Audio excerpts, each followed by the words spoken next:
하겠습니다. 경률이 OX 55페이지.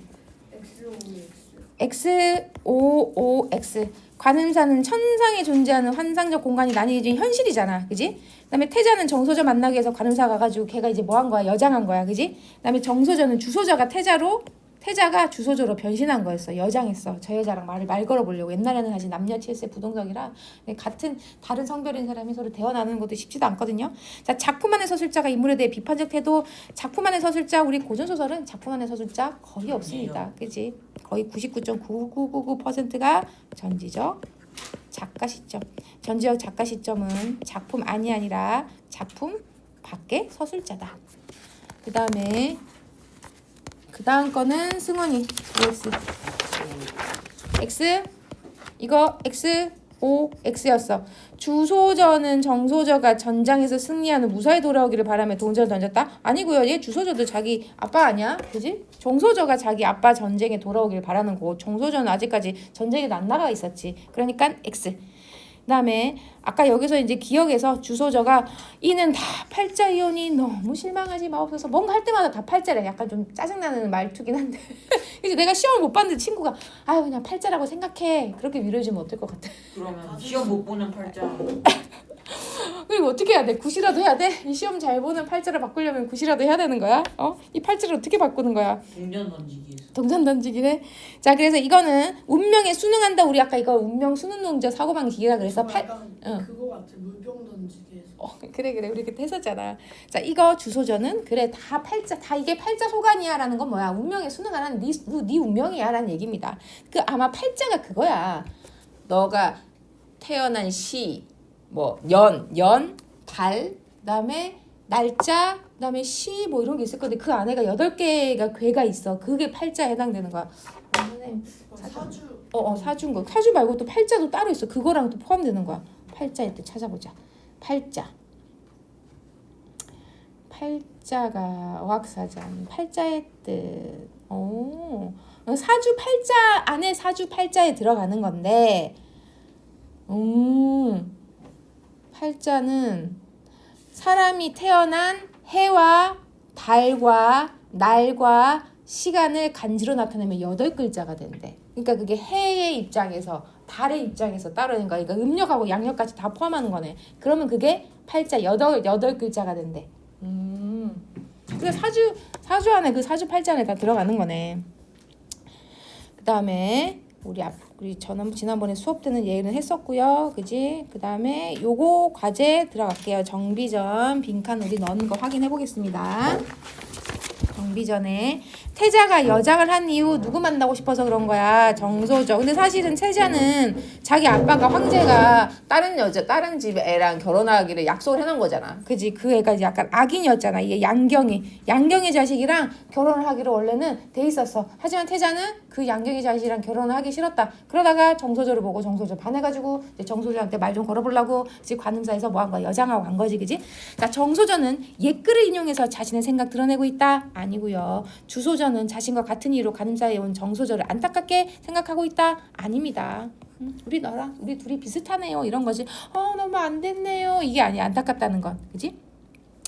그 다음에 정소저를 보고 주소저의 사연을 설명하고 서로 생면함을 간천하니 정소저가 듣기는 주소저도 뭐라고 얘기했냐면 저희 부모님이 지금 전쟁터에 나갔어요. 이렇게 얘기했거든. 누구의? 부친의 안위를 위해서 간음사에 왔다는 거 서로 통했다가 된 거네, 그지?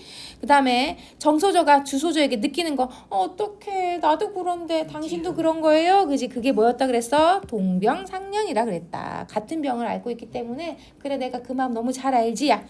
그 다음에 잠시 후 주소저의 눈을 들어 정소저를 살펴보니 탁월한 풍채와 늠름한 기상이 사람의 정신을 놀라게 했다. 자, 이거는 지금 전지적 시점에 서술자가 누구가? 주소저가 인식한 정소저의 모습을 서술하고 있다. 주소저가 보기에 정소저가 이렇게 보였다는 거예요. 그 다음에 자, 정소저는 자신의 기구한 팔자를 원망하며 체념하고 있다? 아니고요. 정소저의 아버지는 임금의 명에 따라 전쟁터에 나갔어요. 그 다음에 떨어지는 위치를 통해서 아까 미래를 했는데 뭘 던졌다 그랬어? 아까 얘가 그치? 근데 여기서는 금전이라고 돼 있네, 그치? 금전. 자, 분명 정랑저와 배필이 되게 하시려거든 이 금전이 방중에 내려오셔서 했더니 어머 한 방 가운데로 떨어졌대. 자, 이게 뭘 암시하겠어? 나중에 둘이 결혼할 것이다. 그지? 태자와 정소저 결혼. 자, 황상이 임금입니다. 황상이 태자의 배필로 정한 인물은 아까 누구였어? 양경의 딸로 간택을 했어. 근데 사실 이것도 너무 좀 우울할 것 같아. 내가 이제 태자인데 내 마음대로 원하는 사람이랑 결혼할 수 없는 거 아니야. 이제 부모님이 옛날에 결혼하라고 한 사람이랑 하는 거잖아. 사랑이랑 아무 상관이 없이. 근데 이거는 응. 그 이미 선택한 사람 퇴치할 수 없게 됐는데 왜 딴 여자랑 결혼할 수 있다고 하는 거야? 아, 그러게. 너무 싫었나 보지. 자, 그 다음에 3이 암시하는 거. 부친께서 전장에 나가 성공하고 시에 돌아오시게 하거든 금전이 방중에 내려주셔서 했는데 방중으로 안 가고 방문 밖으로 갔어. 그러니까 아빠가 빨리 안 올 것 같다는 얘기야. 그지? 그러면 뭘 암시한다? 아마 전쟁에서 성공하지 못할 거야. 성공하면 빨리 오겠지. 전쟁 끝났으니까. 자, 한편으로는 기뻐하는데 슬퍼하고 기뻤다가 슬펐다가 사자성어로 하면 우리 일희 일비라고 한다. 한 번 희 즐거웠다가 한 번 또 슬펐다가. 그다음에 정소저가 아버지가 있는 전장에서 선전할 것임. 그 지가 지금 남장해가지고 전쟁에 나가는 거잖아. 정소저가 대단한 거지. 그다음에 하지만 안 좋은 건 있지. 왜냐면 결국 그게 아빠가 전쟁에서 못 이기기 때문에 자기가 나가서 공을 세우는 거잖아. 그지? 누가? 아버지가 전장에서 성공하지 못할 거.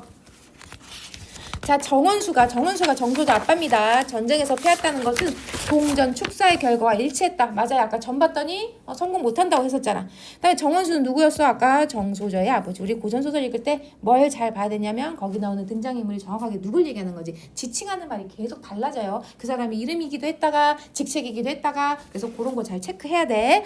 그다음에 여기서 바로 나오네. 5.7중 지칭하는 인물이 다른 거. 그리던 자식을 보겠도다. 이 그리던 자식은 정소저일 거고, 한 장수 정소저가 이제 남장을 해가지고 장수가 된 거고, 그지? 소장은 제주 용렬하여 대공을 이루지 못하. 이거는 지금 정소저 아빠가 이렇게 얘기하고 있거든. 그지? 얘는 정소저 아빠입니다. 그지? 자, 인물이 다른 거는 그러면 7번은 정원수지. 자, 정원수의 감정. 자, 근데 내가 황상을 생각하니, 내가 전쟁에 나가가지고 못 이겨가지고, 근데 이제 황상 임금을 생각하니 어찌 한심치 아니하며 생전에 고향에 돌아가지 못하고 이 땅의 죽음을 면치 못하게 되었는데, 원래는 내가 여기서 이제 못 벗어날 줄 알았는데 천만으로 이 장군은 지금 정소저가 남장을 한 거야. 이렇게 구조함에 있어서 종명을 보존해서 본국에 돌아가 부모와 자식을 상봉하게 하니 그 은혜를 어찌 만분의 일이나 갚으리오. 지금 전쟁에서 지금 성공해줘서 너무 감사하다. 이제 전쟁 끝나서 나도 고향에 갈 수 있겠다가 된 거야. 그러니까 이제 앞에 있는 정소저가 자기 딸인지 모르는 거야. 남장하고 있어서. 그지? 그래서 안남국 황제의 항복을 받아낸 장수에 대해서 고마워. 하지만 자기 딸인지는 모른다. 그지? 알아보지 못한 거지. 그지? 자, 정소저가 남장을 하고 전장에 나오게 된 이유를 찾아서 쓰시오. 뭐 때문에 그런 거야? 여식 정모는 부친이 위급함을 듣고 잠깐 남자 되어 적진을 진정시키고 그간에 그리던 부친 일시도 그냥 있을 수 없어서 불초하나마 부친을 위하고자 하였으니 부친은 안심하소서 하고 처더저가 끄져져 쓰라고 했으니까 여식이랑 안심하옵소서 요거 쓰면 되겠네. 자, 그래서 드디어 정소저를 알아봤다. 아니, 내 딸이 얼마나 놀랐겠어. 그치? 근데 흐뭇하지는 않을 것 같아. 왜냐면 죽으면 어떡할 뻔했어. 네가 왜 아빠한테 말도 안 하고 너가 이 전쟁 때 나와가지고 지금 공을 세운 건 당연이지만 너 왜 이런 짓을 하는 거냐. 부모의 입장에서는 절대 자기 자식 전쟁터 보고 내고 싶은 사람 누가 있겠어. 그지? 자, 정소저는 아버지가 패했다는 얘기를 듣고 남장을 하고 전쟁에 참여하고요. 태자는 정소저랑 잘 되고 싶어서 뭐하고? 여장. 그래서 우리 이거 뭐라 그랬어? 모티프. 여장 모티프라 그랬습니다. 변신 모티프. 자, 정원수는 정소저의 아버지. 자, 그러면 1번의 정답은 윗글에 대한 설명으로 적절한 것은 이거 경률이 몇 번 했어? 5번? 아니 우리 적절한 거. 응, 적절한 거 빨리 찾아봐. 아니야, 그럼 승관이부터 해보자. 몇 번 했어? 4번. 맞아요. 인물 간의 대화를 통해서 인물이 처한 상황, 아까 정소저랑 주소저랑 태자랑 대화하고. 책상에 약간 키시미시처럼 생긴 애가 뭐 들고 있는 거 보여요. 뭐 들고 있어? 반지랑 꽃처럼. 귀엽네. 뭐야, 누구한테 프로포즈 하는 거야? 자, 2번은 그럼 경률이 몇 번 했어? 맞아요. 자, 그 다음에 키우는 3번 맞습니다. 그 다음에 바라는 까다. 그 다음에 아까 방밖에 동작 떨어졌어. 금전이 방밖에 떨어져서 주소저가 바라는 일이 이루어진다. 자, 이렇게 점 봐가지고 잘 되면, 점 되는 대로 되면 얼마나 좋겠냐, 사는 게. 아, 근데 또 점괘가 안 나오면 또 얼마나 우울할까. 나 여기서는 아까 떨어진 게 방바퀴다. 금전이 방바퀴 떨어져서 정소저 바라는 게 뭐였어? 아빠가 이겨가지고 돌아오는 건데 그게 이루어지지 않을 것이다. 그다음에 4번은 하은이 몇 번 했어? 맞습니다. 주소저가 탁월한 풍치와 늠름한 기상을 지닌 정소저를 보고 놀라는 것은 정소저가 자신의 실체를 상대에게 숨기는 수단으로 복장전환을 사용했다? 아니고요. 여기서 이 복장전환은 화소의 주체적인 삶인데, 그지? 이건 주소저가 그걸 본 건 아니잖아, 그지? 그래서 여기서는 사실 태자가 정소저와 교유할 수 있었던 거는 지가 여자 모습으로 뭐 했기 때문에 복장전환했기 때문에.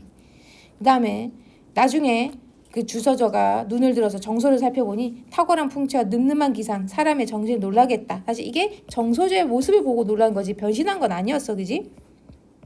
그렇기 때문에 여기서는 뭐 복장 전환을 해서 장군이 된 모습을 본 건 아닙니다. 그냥 그 모습이 아름다웠던 거야. 그래서 복장 전환이었다는 것은 확인할 수가 없다. 주소저가 그걸 본 거는. 그 다음에 사자성어도 한번 보겠습니다. 자, 괄목상대는 너무 자주 나와. 괄목이란 거 눈을 비비고 봐도 뭐야? 너 어느새 이렇게 좀 컸단 말이야. 어쭈? 이런 거야. 자, 눈을 비비고 상대편을 본다. 그만큼 남의 학식이나 재주가 아주 늘었어. 그런 걸 괄목상대라고 한다. 그 다음에 교학상장은 이게 선생님도 늘 느끼는 거야. 가르치고 배우는 과정이 사실은 뭐다? 하나로 내가 일방적이지 않는 거야. 내가 너네들한테 열심히 가르치고 있지만 사실 난 너네들한테 배우는 것도 너무 많거든. 그러니까 가르치고 학 배우는 게 서로 어떻게 서로 함께 성장하는 길이다라는 얘기입니다. 이게 교학상장. 독서산매는 책에 빠져 있는 거죠, 그지? 그 다음에 수불석권은 손에서 책을 두지 않는 거. 자, 승원이는 언제 저런 적 있었어? 수불석권 했던 시절이 있었어? 넌 언제야, 그때가? 몇 살 때쯤이야? 14살이요. 요즘이야? 네. 오, 수불석권이야. 그 다음에 경률이는? 저는 요즘은 딱히 안 좋아. 저는 6살 때부터 3학년. 그래. 그러면 어쩌다가 내가 손에서 책을 놓게 됐어. 4학년 때부터 뭐 하느라 바빠가지고. 놓게 된 게 아니라 손에서 책을 들 시간이 없어. 그다음에 희우는 아직도 수불석권인 거지. 그래? 그다음에 하은이는 언제 너 책 제일 많이 읽었어? 네 인생에서? 2, 3월 2, 3학년 때. 그때가 피크구나. 나 연재는 저는 유치원 때 유치원 때? 초등학교 때 놀았어요. 아 정말? 그다음에 정담이는 코로나. 코로나 때. 초등학교 때 공부하고 6학년이랑 중학교 때 약간 놀아요. 그래. 뭐가 좋은 거야? 초등학교 때 노는 게 좋은 거 아니야? 근데 그게 맞는 것 같기는 한데. 뭔가 중학교 때도 많이 그런가. 중학교 때 재밌는 그래. 왜냐면 그래서 내가 너네 보고 하는 말이 뭔지 알아? 봐. 초등학교 노는 것보다 중학교 노는 게 재밌지. 근데 또 중학교 노는 것도 고등학교 노는 게 더 재밌다? 근데 더 재밌는 거 뭔지 알아? 성인이 돼서 놀면 더 재밌어. 그래서 그냥 나중에 놀아. 어차피 성인 돼서 놀면 무조건 재밌거든요. 그러니까 지금은 공부하고 나중에 노는 게 훨씬 좋아. 물론 지금만 놀 수 있는 게 있지. 사실 나중에 성인이 되면 너네 지금 막 친구들이랑 놀 때처럼 그런 재미는 없어. 지금 너네 친구들 너무 순수하게 그냥 말 그대로 돈 안 쓰고 놀잖아. 돈 안 쓰는데도 너무 재밌잖아. 나중에 성인 돼 너무 성인 되잖아. 성인 되면 진짜 돈 안 쓰면 노는 재미가 없어. 약간 순수하지 않게 노는 거지. 근데 지금은 너네는 그냥 뭐 괜히 같이 친구랑 있기만 해도 재밌는 거잖아. 그지? 우리 그런 얘기 하잖아. 떨어지는 낙엽만 봐도 까르르 웃는다. 그럴 땐 거잖아 지금. 응? 자, 위편 3절.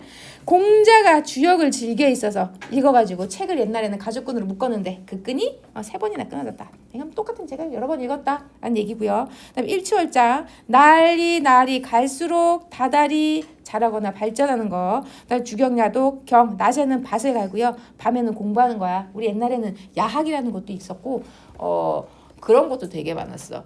학교인데 야간 학교야. 고등학교가. 그럼 이제 옛날에는 그 여상 같은데 여자들 같은 경우는 이제 어쩔 수 없이 집안의 살림에 보탬이 되기 위해서 학교를 안 보내는 경우가 되게 많았어. 그 집에 아들 하나만 공부시키는 거야. 그럼 이제 딸들은 너무 공부하고 싶잖아. 나는 왜 우리 오빠만 대학교 보내주고 학교 보내주고 나는 왜 학교 안 보내줘? 그러면 이제 그런 아이들이 어떤 여상이란 어떤 낮에는 일을 하고 어디 일하러 나가. 그리고 저녁에는 공부하러 가는 학교가 많았어. 선생님 학교 다닐 때만 해도 초등학교 때 하고 중학교 때 교무실에 일하는 직원들을 그렇게 낮에 일하는 여상 다니는 언니들이 우리 학교에서 일을 했었어. 그럼 그 언니들은 낮에는 우리 학교 와서 이런 업무를 보는 거야. 뭐 컴퓨터 업무 같은 거, 그때는 컴퓨터가 없었으니까 뭐 회계 장부 업무나 이런 거 간단하게 하는 잡무 뭐 복사하고 인쇄하고 이런 업무하고, 그다음에 저녁에는 그 언니들 공부하러 가고 그런 언니들이 있었어. 그럼 학교에 항상 그 언니들이 교복을 입고 와. 교복 입고 오면 우리 학교 딱 수업 끝나면 그 언니들은 공부하러 가는 거야. 옆에 있는 고등학교에. 그게 야간 학교 같은 데 있었어. 그게 이제 바로 주경 야독이지. 그다음에 형설지공은 밤에도 공부하고 싶은 거야. 근데 촛불을 필 만한 돈이 없어. 그러니 어떻게 반딧불이 모아가지고 그 불빛 갖고 책 읽고, 그다음에 눈도 반사가 되잖아요. 눈 모아가지고 눈빛에다가 책 읽고 이렇게까지 하면 성공하겠지. 성공해야지. 자, 그럼 빈칸 빨리 후다닥 넣어볼게요. 뭐를 종합한다? 나라 안에서 돈 쓰는, 돌아다니는 돈, 통화량. 외국에 있는 자본을 유치하다. 그다음에 새로운 질서와 제도를 창출하는 거. 그는 기업의 자산을 관리하는 일을 하고 있다. 자, 지성이다. 지극한 정성. 지극정성이네. 이런 말 쓰지. 자, 임지는 임무를 맡아서 그 근무하러 가는데. 그다음에 행차한다는 얘기는 웃 어른이 차리고 나서서 길을 나가는 거. 그러니까 우리가 행차한다는 표현을 쓰지 않는 거지. 그다음에 임금이 행차한다 이런 거지. 자, 잠식되는 것. 누에가 뽕잎을 먹듯이, 이 잠이 누에 잠자야. 잠이 누에가 씩 먹는다는 얘기야. 근데 진짜 얼마나 빠르게 먹는지 알아? 뽕나무 잎을 이 누에가? 너네 한번 볼래? 너 깜짝 놀랄 거다. 보자. 누에 생긴 게 너무 이상하게 생겼어. 누에 뽕잎. 근데 귀엽지 않아? 안 귀여워. 누에 뽕잎 먹는 소리도 있네. 아, 한번 보자.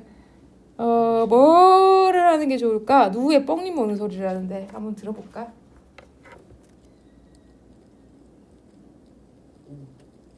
귀여워. 귀여워. 근데 쟤네들은 쟤만 먹거든. 뽕잎만 먹거든. 이 누에는 다른 걸 안 먹어요. 무지개. 그래, 얘는 왜 이렇게 이 색깔이 됐어? 염색을 한 거야?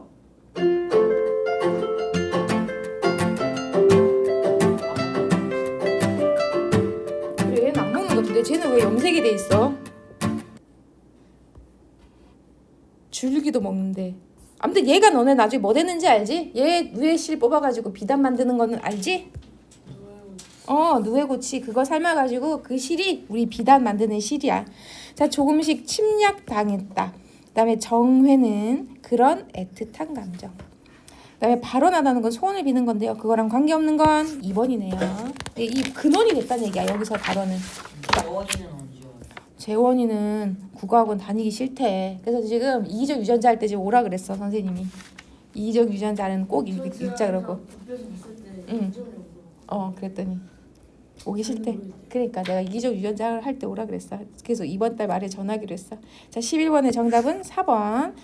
자, 간청하는 건 사정하는 거고, 왕림하는 건 찾아와 주시는 거. 그다음에 서로 가르치는 사람과 배운 사람이 같이 성장하는 거. 교학 상장. 그다음에 우리 문법 지난번에 여기 7번부터 안 했네. 그지? 7번부터 확인해볼게. 이미 한 친구들은 그냥 또 한번 또 들어봐. 다음 보기를 바탕으로 할 때 표기가 적절하지 않은 것은 단어 안에서 뚜렷한 까닭 없이 나는 된소리는 다음 음절의 첫 소리를 된소리로 적는다. 뚜렷한 까닭이 없다는 얘기는 뭐냐면 음운 변동으로 인해서 된소리가 되는 게 아니라는 얘기야. 예를 들면 국하고 수는 얘는 음운 변동에 의해서 된소리가 되는 까닭이 있어요. 앞에 있는가 기억으로 끝나고 뒤에가 된소리가 될 가능성이 있는 아이는 얘는 된소리가 돼. 얘는 발음을 국수라고 발음을 하는 게 일반적인 음운 변동의 규칙이야. 그런 경우에는 까닭이 있기 때문에 까닭이 있는 애는 우리 국 소리 나는데 적지 않고 어떻게? 원래대로 적어주세요. 원형을 밝혀서 적을 거야. 근데 까닭 없이 이러한 조건일 때는 그대로 뭐를 쓰는 거야? 소리 나는 대로 적어주란 얘기야. 그럼 두 모음사에서 나는 된소리라는 얘기는 앞에 말이 받침이 없어야 돼. 그지? 그런 거는 걔는 된소리를 적어준대. 자, 그러면 요거네. 얘도 모음이죠. 앞이 모음으로 끝나죠. 그 다음 여기도 모음이죠. 두 모음 사이에 이 깨가 그냥 우리 어깨라고 한대. 특별한 이유가 없어. 그럼 얘는 그대로 어깨 된소리로 표기해줍니다. 그 다음에 악기라도 마찬가지네요. 두 모음 사이에 얘가 된소리거나 그럼 얘는 그대로 된소리를 그대로 표기를 해주는 거야. 그 다음에 나라 마음 이거 울림소리거든. 울림소리 받침 뒤에서 나는 된소리. 여기 잔뜩 이네. 그럼 얘는 어디에 해당되는 거야? 2번에 해당되는 거. 얘는 1번에 해당되는 거. 얘도 1번에 해당되는 거. 다만 기읍, 비읍, 받침 뒤에서 나는 된소리는 같은 음절이나 비슷한 음절이 겹쳐나는 경우가 아니면 적으면 안 되는 거야. 그러면은 얘는 기읍 뒤에 나는 거는 뒤에 된소리는 같은 음절이나 비슷한 음절이 겹쳐서 난다. 얘는 비슷한 음절인 거잖아. 싹둑, 깍두기. 그럼 얘는 뭐가 틀린 건가? 얘가 틀린 거네. 원래는 뭐라고 적어야 돼? 같은 음절이거나 비슷한 음절이 아니기 때문에 얘는 싹둑이라고 적어야 된다는 얘기야. 그래서 얘도 뭐라고 적었어? 발음은 깍두기라고 발음하지만 뭐라고 적었단 말이야? 깍두기라고 예사소리를 적었다는 얘기야. 그럼 어떤 경우만 비슷하면은 된소리를 적어? 그런 게 뭐냐면 씁쓸하다. 자, 얘는 비읍으로 끝났죠. 근데 뒤에 거는 이렇게 같은 음절이 비슷하게 소리가 나잖아. 그럴 경우는 된소리로 소리 나면 된소리를 살려서 적어주는 겁니다. 얘 보기가 맞다는 얘 습슬이라고 적지 않고 얘는 그대로 된소리를 비슷한 음절이 반복되기 때문에 습슬이라고 적어주는 거야. 자, 그럼 1번 정답. 자, 그 다음에 요거는요. 다음 미추지 규정이 잘못 적용된 거는 이건 너무 쉽네요. 얘 두 번째 음절이니까 두음 법칙 적용을 안 시켜서 그지? 룡이라고 적어야 되는 거죠. 그지? 쌍룡이 맞는 거지. 그 다음에 한글 맞춤법. 자, 원래 기본은 소리 나는 대로 적어야 되지만 모든 거 소리 나는 대로 적으면 우리가 책을 읽을 때 그 의미를 제대로 파악하기가 어려워. 그러니 어법에 맞도록 하는 것도 있어야 되겠다. 그러면 먹어와 먹은은 원래는 발음하면 먹어, 먹은이 됐지. 근데 이렇게 안 적고 이렇게 적은 이유는 어간과 어미를 분리해서 적었다. 맞습니다. 분리해서 적은 건 소리 나는 대로 적는 게 아니고 어법에 맞도록 적는 거지. 자, 굳이, 같이. 자, 얘도 발음은 굳이, 그다음에 같이가 돼. 근데 음운 변동을 현상을 반영하면 이렇게 되거든요. 근데 그거를 안 하고 이렇게 적은 이유는 소리 나는 대로 적지 않고 어법에 맞도록 적은 거지. 음운 현상을 반영하면 소리 나는 대로 적어야 되겠죠. 굳이, 같이라고 적어야 되겠지. 그다음에 원래는 얘가 푸어서인데 우가 탈락이 됐어. 그래서 퍼서라고 불러. 푸었다도 우가 탈락이 돼서 펐다가 됐어. 어간을 원래 형태에서 벗어난 형태로 적었으면 어떻게 되는 거야? 어법에 맞도록 안 적고 소리 나는 대로 적은 거지. 우리가 푸다라고 하지 않고 퍼다, 펐다라고 하는 거는 그래 발음 나는 대로 적었기 때문인 거야. 그러니까 3번이 맞겠고요. 미덥다, 우습다. 어간을 밝혀 적지 않았다. 어간을 밝혀 적지 않았다는 건 소리 나는 대로 적었다는 얘기입니다. 그러니까 니은이 아니고 기읍. 노인과 원로도 원래는 얘는 늙을 로야. 그지? 그래서 한자를 노와 로로 적는 것을 볼 때 얘는 우리가 소리 나는 대로 로인 하기 힘드니까 노인이라고 하니까 어법에 맞도록 적으려면 로인이라고 해야 되겠지. 근데 그렇게 안 적었기 때문에 즉 소리 나는 대로 적은 거야. 즉 어법에 맞도록 적는다는 얘기는 소리 나는 대로 적지 않고 발음하기 편하게 적는다는 얘기입니다. 그죠? 그 다음에 10번. 자, 적절하지 않은 것은 우리 몇 항인가 또 잘 봐야 돼. 자, 거꾸로는 모음과 모음 사이네요. 그죠? 모음과 모음 사이에 이유 없이 된소리가 내면 된소리는 그대로 표기한다. 그러니 제 5항에 1항 해야 되는 거 맞는 말이네요. 그다음에 살짝은 지금 울림소리야. 나라 마음 거기 뒤에 나는 된소리는 된소리를 적는 게 맞다는 얘기예요. 그렇기 때문에 살작이 아니라 살짝이 맞는 거지. 그러니까 살작으로 표기하는 거 틀린 거지. 거기에 맞춰서 된소리로 적어주세요니까 5항에 2항도 맞지만 뭐가 맞는 거야? 된소리가 나는 게 맞는 거다. 정답은 2번.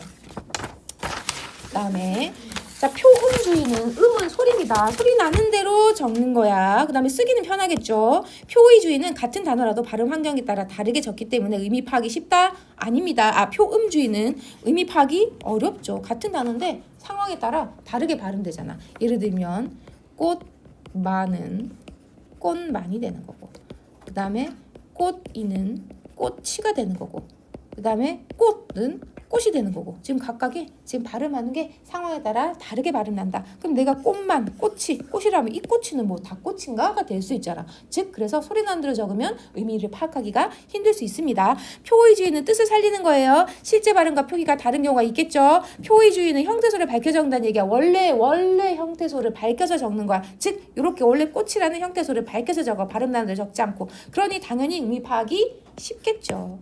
발음 나는 대로 적어야지 의미 파악이 이거 X야. 의미 파악이 어렵겠지. 자, 국수는 원래는 발음을 어떻게 해야 되는데요? 국수잖아. 그러니까 얘는 어법에 맞도록 적은 거겠지. 안경은 안경이라고 소리 나는 겁니다. 그대로요. 그럼 얘는 소리 나는 대로 적었네요. 던지다도 그대로 소리 나는 대로네. 그지? 소리대로. 나 목걸이는 발음이 목걸이가 되네. 근데 이렇게 표기를 안 하고 이렇게가 표준어라는 얘기는 어법에 맞도록 적은 게 표준어라는 얘기네요. 그지? 그다음에 4번엔 야년 유뇨뉴 두음 법칙에 따라서 우리 여자가 되는 거고요. 요, 유, 이가 되는 거지. 그다음에 랴려료는 또 마찬가지로 두음 법칙은 랴, 려, 그다음에 예, 요, 유, 이. 그다음에 얘네들은 니은이 되는 겁니다. 발음하기 쉽게. 나, 네, 노, 뇌, 누, 느.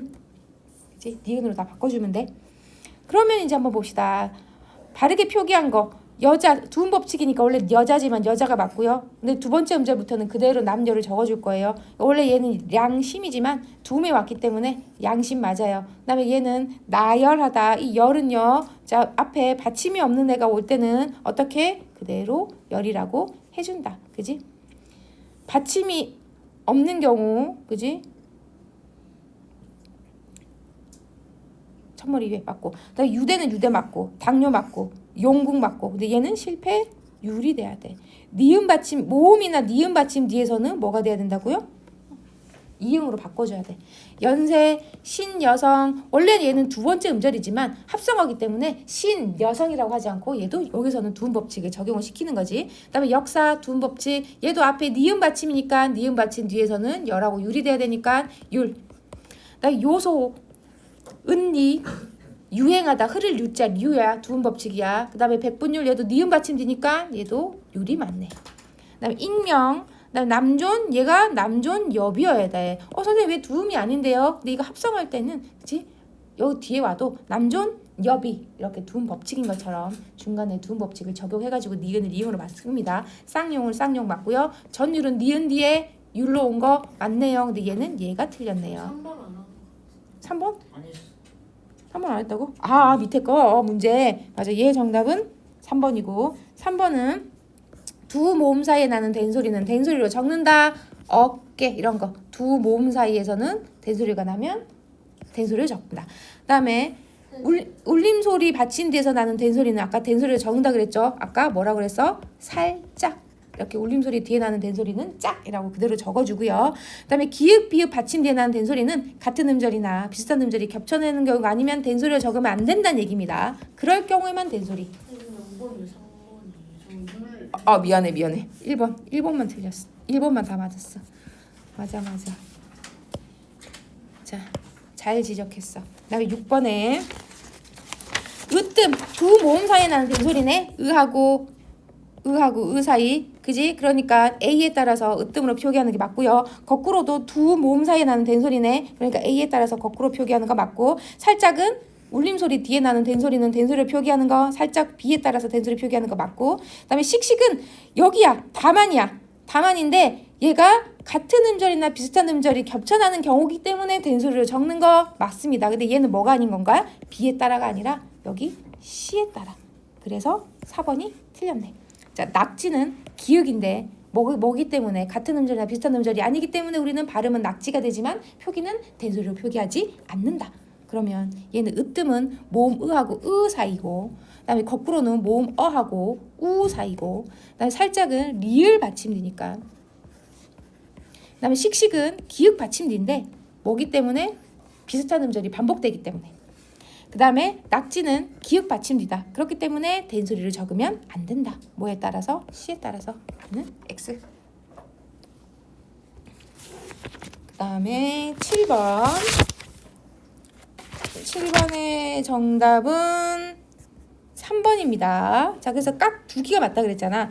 자, 먼저 기억해서 모음 에하고 여기 해쓱할 때, 그 다음에 으 사이야. 해쓱이야. 모음하고 모음 사이는 된소리를 적어야 되는 것이 맞기 때문에 해쓱하니 맞고요.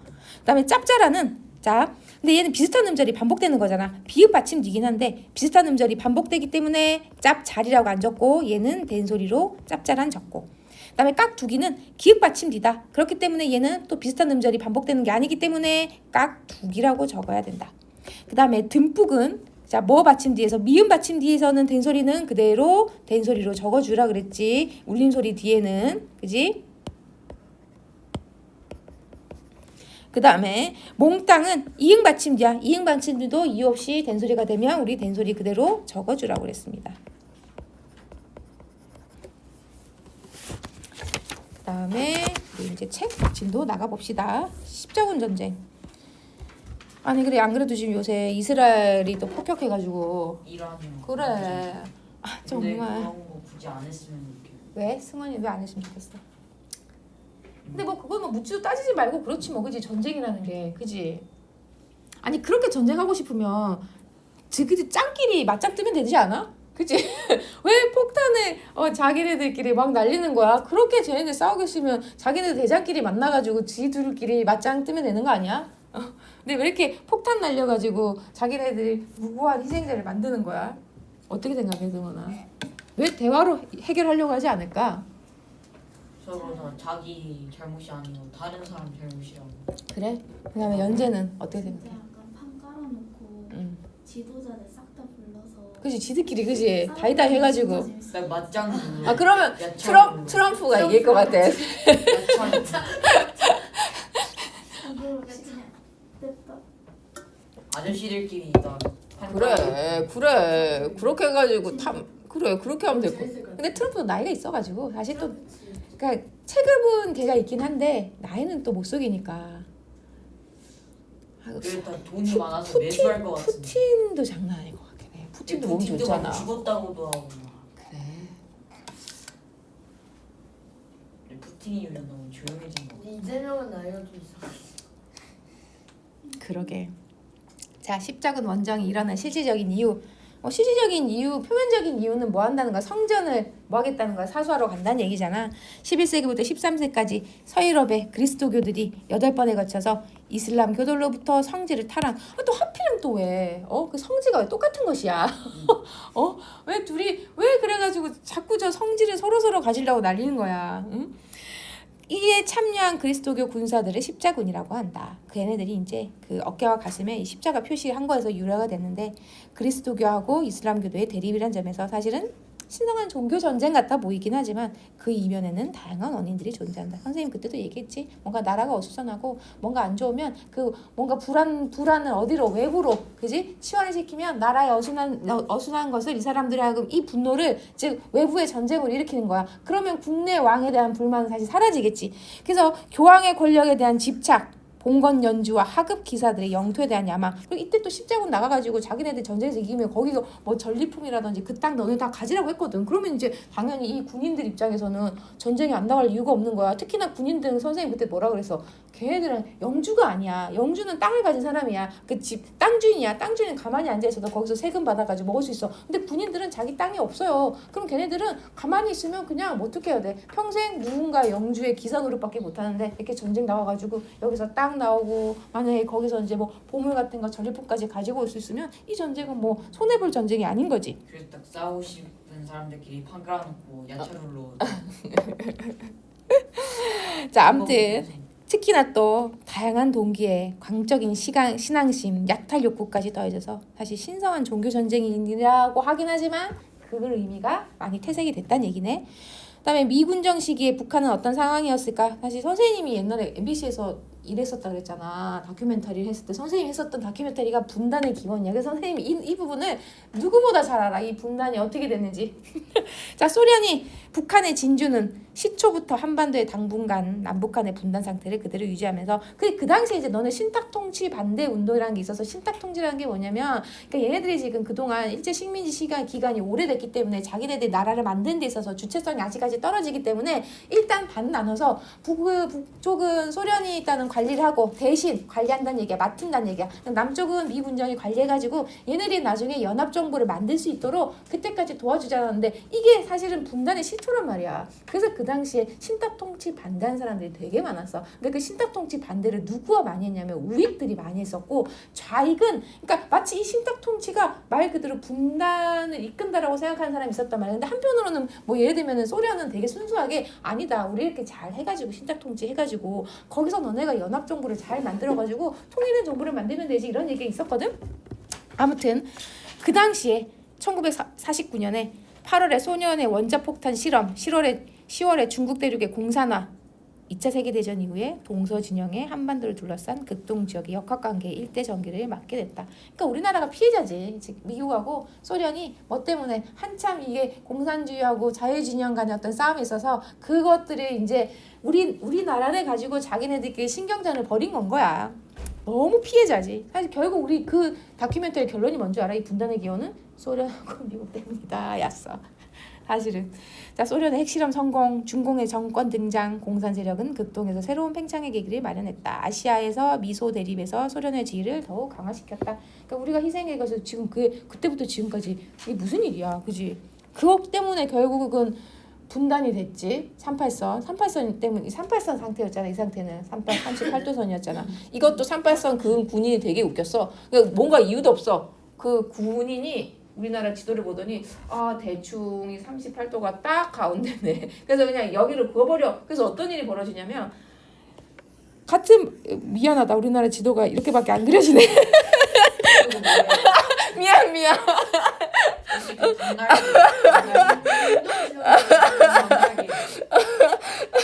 어제 비슷하지 않아? 비슷하지 않아? 독도가 알았어, 독도. 울릉도가 너무 커. 크면 좋잖아. 발이 울릉도. 그래서 그때 만약에 이제 이렇게 38선을 그었어. 이렇게 딱 그었단 말이야. 그래서 어떤 일이 벌어지냐면 같은 마을인데 집 하나를 두고 이 집이 이 반은 38도 위에 있고 내 집 마당이 38도 밑에 있는 일도 벌어졌단 말이야. 그럼 이제 얘네들은 이제 마당을 못 가는 거야. 그치, 이 마당을 못 가는 거야. 여기 안에 그냥 철조망이 쳐져 있는 상황도 벌어졌단 말이야. 정말 행정이지. 말 그대로 앉아가지고 자기 편한 대로 38선을 그은 거야. 그래서 그때만 해도 38선이 있을 때만 해도 왔다 갔다 드나드는 거는 가능하긴 했었어. 뭐 신분증이나 뭐 통행증 같은 거 있긴 했었으면. 근데 이제 지금 휴전선은 약간 요 느낌이지, 그지? 약간 요런 느낌으로 된 거지. 자, 그 다음에 단임제, 중임제 여러 가지가 있다. 단임제는 한 번 하는 거, 그지? 우리나라는 단임제, 그 다음에 5년, 그지? 그 다음에 중임제는 여러 번 할 수 있다는 얘기인데 그 중임제가 한 번 더가 가능한 거지. 그 다음에 중임제는 횟수에 상관없이 거듭해서 선거에 나와서 대통령을 할 수가 있다. 즉 차기 대통령 선거에 출마하지 않거나 떨어져도 그 다음에 출마해서 당선된 경우 대통령직. 지금 트럼프 같은 경우도 한 번 해먹었다가 두 번째 거는 바이든한테 뺏겼다가 다시 나오는 거. 즉 그 미국 같은 경우는 중임제가 되는 거고요. 우리나라 같은 경우는 만약에 한 번 하고 나면 이제 영원히 못 하는 거. 그래서 지금 계속해서 지금 헌법 바꾸려고 하는 것 중에 하나가 지금 중임제나 뭐 연임제가 가능하도록 하면 좋겠다. 왜냐하면 5년 단임제를 할 경우 뭔가 정책이 너무 빨리빨리 바꿔도 좋지 않은 경우도 있잖아. 사실 특히나 교육 정책 봐봐. 그래서 바뀔 때마다 너네들 지금 얼마나 힘드냐. 지금 고교 학점제 때문에 지금 고등학교가 난리라는데. 선생님 지금 너무 고민이 많아. 너네도 고민이 너무 많을 거고. 자, 그러면 우리 이제 여기 단어 예시 한번 해봅시다. 뭐뭐한 채. 근데 이 채라는 건 동작이 다 되거나 이루어졌다고 할 만한 정도에 못했어. 이르지 못한 채, 뭐뭐한 채. 내가 먹지 못한 채, 공부하지 못한 채, 이르지 못한 거야. 자, 그 다음에 각서 뭐 어려운 거 없죠. 그 다음에 전대미문이다. 이거 해볼까, 경률이? 그 사실은 저는 한 번도 들어본 적. 그래, 어떤 사실이 전대미문이야? 어떤 사실일까? 승원이는 어떤 사실이라고 했어? 뭐요? 전대미문 뭐라고 했어? 뭔가 내용이 안 맞을 거. 그래도 해봐. 전대미문의 사건이다. 손흥민이 유로파리그 우승은 역사상 전대미문한. 뭐 그치, 뭐 그거 다 되지, 그지? 이제까지 들어본 적이 없어. 그래 뭐 아시아에서는 한국 선수로는 그 전대미문한 사건이 아니야, 그지? 그건 아니지. 아니야, 누구야? 최봉근. 차범근이 다 있어. 무소 불위 희우. 그다음에 막론하다. 하은이.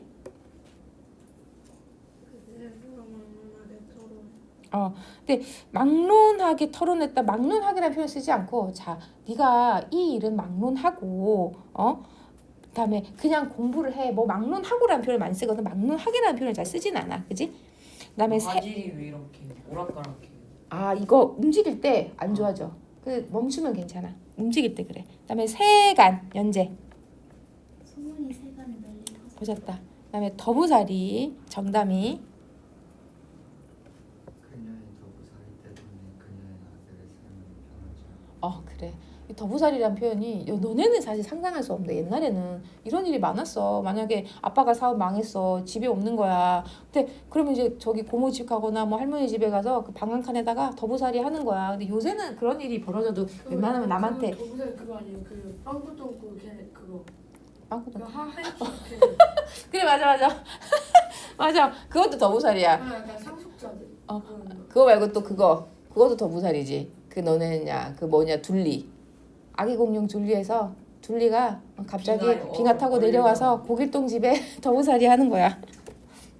아니 최근에 그게 최근 버전이 있어가지고 우리 딸이랑 같이 만화를 봤는데 너무 짜증나더만. 내가 이제 엄마 입장이 되니까 둘리의 행태를 못 봐주겠어. 아니 완전 망난이야.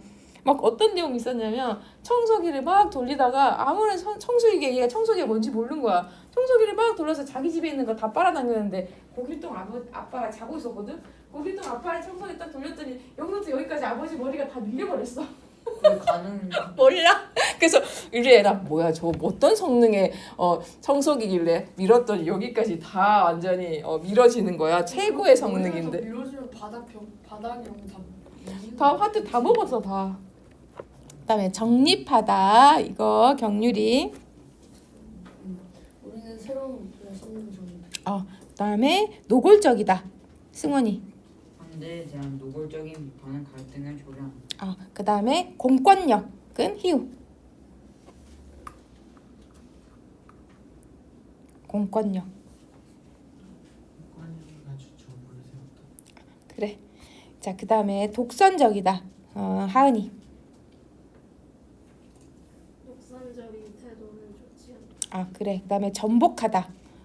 그다음에 연재. 아니지. 그 전복한 사회를 지금 뭐 해도 되지, 그지? 전복했다. 뭐 누가 계엄령을 그러니까 군사 쿠데타를 일으켜서 이 정부를 전복시켰다. 그다음에 유명무실하다. 정담이. 그래. 그래 이런 사람이 되면 안 되겠지. 그다음에 소요 경률이. 소요와 시위가 전국에서 빈번하게. 그래 지금 LA가 지금 난리도 아니야. 반 트럼프 시위안이라고. 그것 때문에 중국이 자기들 월드컵 개최하겠대요. 뭐라고? 그 2026년에 북중미 월드컵이 있는데 그 중국이 월드컵 진출하고 싶어서 미국 대신 자기가 하겠대요. 북중미인데? 북중미 월드컵인데 자기네랑 무슨 상관이야? 미국이 위험하니까 자기가 하겠다고. 되게 웃기네. 이런 느낌이에요. 너무 웃기네. 그다음에 공포하다. 공포하다는 승원이. 법률안 발의의 관점을 공포하고. 그다음에 다반사 희우. 우리 아까 일상 다반사란 말 있잖아. 우리가 요새 맨날 너무 피곤한 건 일상 다반사야. 너무 자주 일어나는 일이야. 뭐 이런 거지. 너네가 맨날 늦잠 자는 것도 일상 다반사 아니야? 학원 오기 싫은 것도 일상 다반사지. 응? 맨날 집에만 있고 싶은 것도 늦잠은 안 자. 주말마다 일찍 일어나. 희한해, 그지? 주말에만 눈이 번쩍 떠져. 그다음에 자행하다 하은이. 학생들은 위험한 행동을 잘해. 그다음에 규탄하다 연재. 우리는 다 같이 규탄. 누구를 무엇을 규탄했어? 기뻐. 기파랑 일요일 수업을 규탄하고 싶어 지금. 일요일 수업 없으시면 좋겠어, 그지? 그다음에 요동치다 정담이. 그래 내 마음이 요동치. 그래? 뭐 때문에? 뭐 때문에 요동친 거야? 기파랑에 와야 돼서. 자, 그래서 지금 학생들과 학원 사이에 첨예한 대립이 일어나고 있어. 학원은 그러면 너네가 주중에 다른 학원을 좀 줄여가지고 주중에 학원을 오면 우리가 기파랑 일요일날 수업을 안 할 수 있잖아. 이렇게 첨예하게 대립을 하고 있어 지금. 그다음에 하지만 어쩔 수 없어. 우리는 의리야. 국어학원은 수학하고 영어에 밀려서 의리기 때문에 어쩔 수 없어. 걔네들 스케줄에 굴할 수밖에 없어. 우리는 어쩔 수가 없다. 힘 있는 자가 힘 없는 자에게 일반적으로 무소불위의 힘을 행하는 시대는 지나갔다. 근데 요새 지금 트럼프가 이러고 있잖아. 응? 그다음에 세간의 화제가 되었던 자서전을 영화하는 작업. 그다음에 다반사. 독도 문제로 한국과 일본은 첨예한 외교 갈등.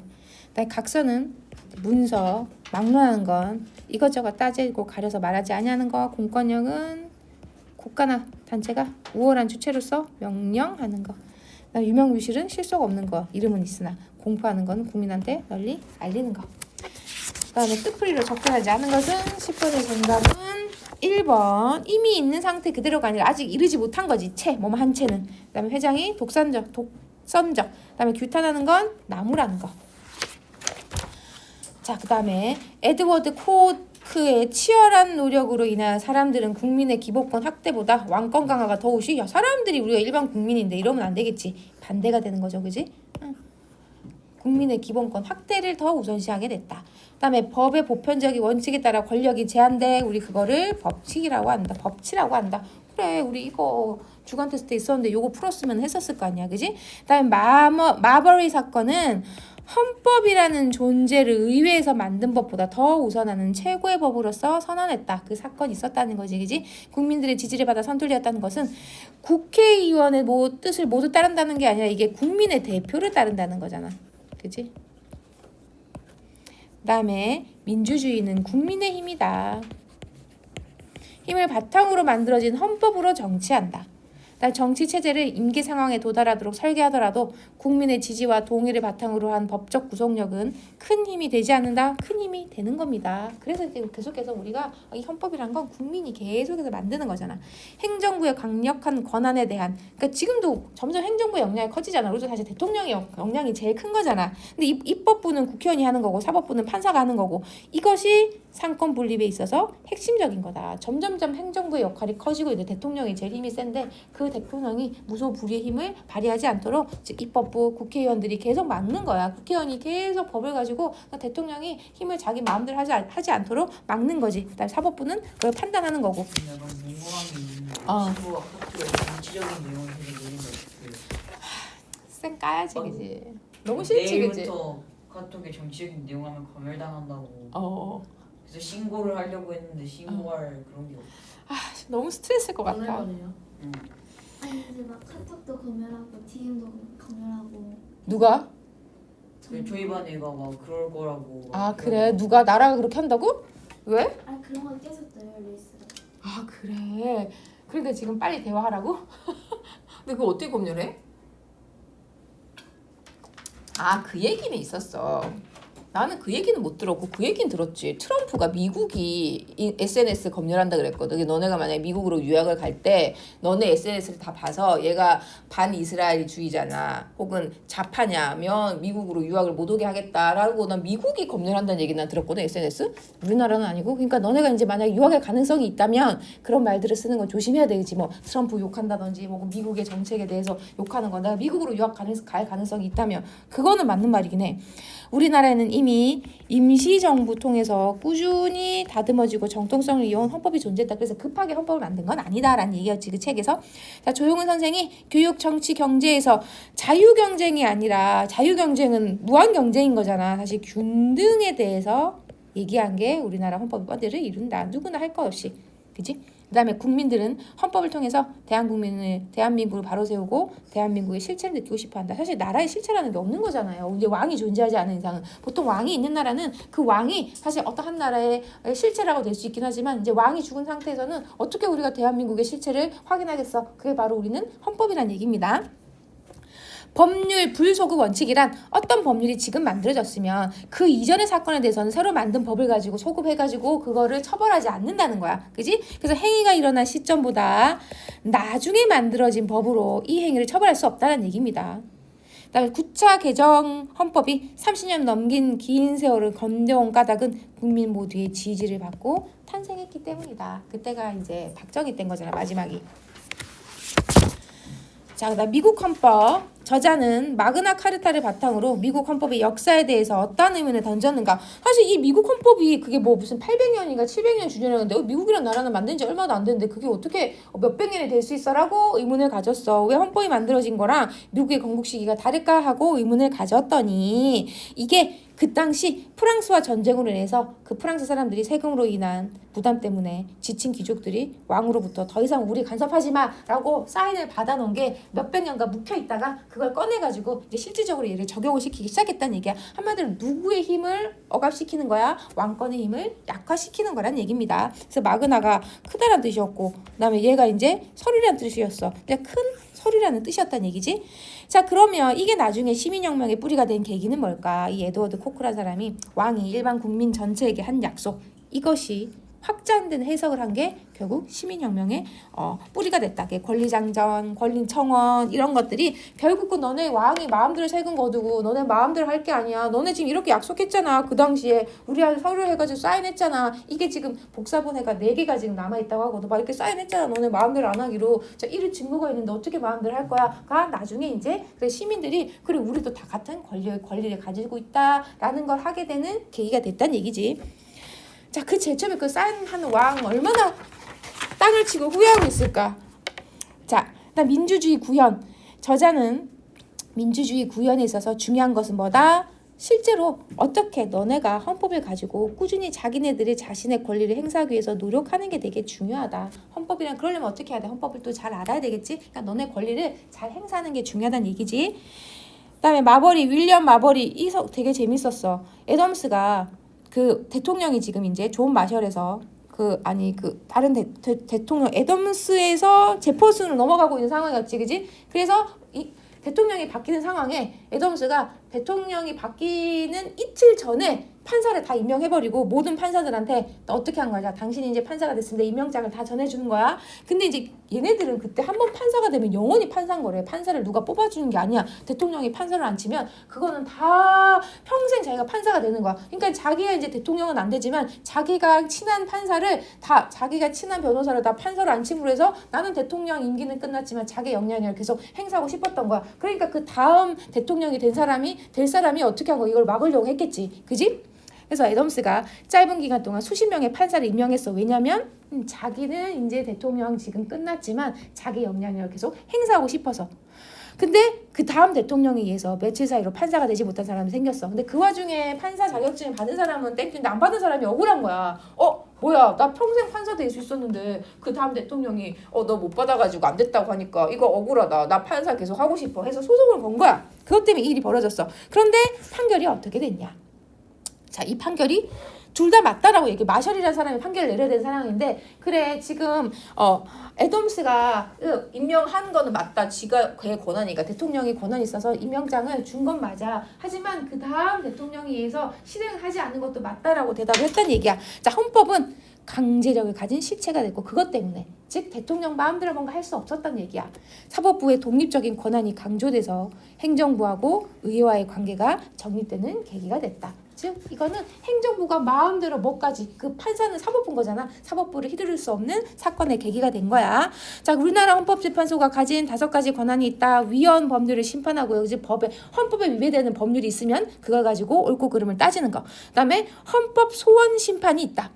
그다음에 탄핵 심판. 우리 이번에 대통령들 할 때 이 판사들이 만장일치로 뭐 탄핵 오케이 결정하느냐 마느냐를 결정하는 거잖아. 그다음에 위헌 정당 해산 심판. 즉 정당이 헌법에 소지에 위헌하는 이상한 정당을 만들어 그럼 그걸 해산시킬 것도 헌법재판소가 하는 거야. 그다음에 권한쟁의 심판. 즉 권한쟁의 심판이라는 거는 걔네들이 나라가 우리 그 밑에 있는 지자체에서 하는 일에 너무 간섭을 해. 이거 헌법에 어긋나는 거 아니야 하고 지자체가 이거 권한쟁의 심판을 할 수 있다. 그 다음에 헌법재판에 대한 대표성을 문제를 해결하는 방법으로 저자가 독자에게 바라는 건 결국 헌법은 뭐예요? 여러분이 기본권을 지키기 위한 거야. 그러니까 너네들이 항상 헌법에 관심을 가져라라는 얘기지. 그 다음에 법의 단계를 피라미드 모양으로 표현할 때 헌법이 제일 위에 있었다. 모자처럼. 그래서 여기가 헌법이었고 헌법. 그 다음이 법률. 그 다음이 이제 명령. 그 다음이 조례, 그 다음에 규칙, 그 다음에 규칙은 지자체가, 그 다음에 조례는 지방의회가, 지방에도 다 국회의원들이 있거든. 그 다음에 명령은 행정부는 대통령이 하는 거야. 그 다음에 이 법률은 지금 우리 국회의원들이 만드는 거. 그 다음에 헌법은 누가요? 나중에, 그지? 국민 투표로 해서 만드는 거. 나중에 국민 투표에서 만드는 거. 그러니까 이제 하는 사람들은 제일 많지. 국민 투표하는 사람들이 제일 많고, 그 다음에 법률, 국회의원들, 그 다음에 대통령수, 그 다음에 조례, 지방에는 인구가 더 작고, 그 다음에 규칙은 더 아주 아랫사람이 만들 수 있는 거란 얘기야. 그래서 헌법이 최상단에 위치하는 이유. 사실 국민의 기본권이라는 가치를 가지고 있기 때문에 그게 바로 모자다. 그 다음에 우리가 뭐 한다요? 기본 권리를 어떻게 지키려고? 상권 분립이 뭔데? 행정이랑 사법부와 그 다음에 입법부가 서로서로 각자 영향을 주지 않고 독립적으로 자기네들이 하고 싶은 일을 하는 거야. 서로서로 권력을 뭐 하는 건 거야? 견제하는 겁니다. 잘하게 도와준다기보다는 서로서로가 다른 쪽이 과하게 힘이 세지 않도록 하는 거야. 그 다음에 몽테스키유가 이제 상권 분립에 대한 얘기를 했다는 얘기잖아, 그지? 그러니까 존 로크는 권력 분립에 대해서 얘네들은 처음에는 두 가지를 분립시키고 싶었어. 행정권이랑 입법권이랑. 특히나 이게 이권 분립론이었어. 이권 분립은 행정권이랑 그 다음에 입법권이랑. 권력기구 상호 간의 견제와 균형을 통해서 국민의 기본권 확보를 하려는 게 상권 분립의 목표다. 그러면 저자가 말하는 권력 분립은 뭐니? 끊임없는 견제하고 균형을 통해서 권력의 남용을 막습니다. 즉 대통령의 힘의 권한 남용 막고요. 그다음에 국회의원도 자기 마음대로 법 만들어가지고 국회의원이 이득이 되게 법을 만들 수 있잖아. 그걸 또 대통령이 거부할 거부권도 있거든. 그다음에 판사들은 아무리 이제 이 법을 이렇게 만들었다 하더라도 판사가 이걸 가지고 또 현명하게 판단을 내리는 거, 판결하는 거는 또 판사의 몫인 거지, 그지?